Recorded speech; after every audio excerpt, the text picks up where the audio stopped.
I-share ko lang sa inyo guys itong plants na sobrang lucky this 2024 aluminum plants.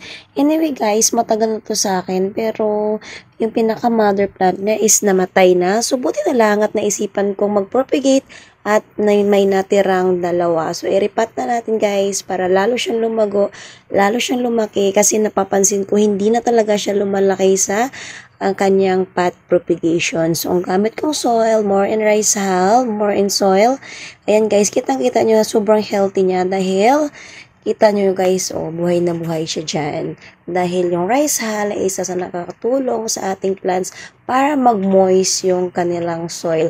So, kung yung plants nyo is mahilig sa tubig, rice hull yung gamitin nyo guys kasi hindi yan basta-basta natutuyo yung kanyang soil. So, siksik lang natin para kapag nagdilig tayo, hindi bababa at bababa yung tubig at baka mapansin natin ay ito'y maubusan na ng lupa at mamatay. Sayang lang.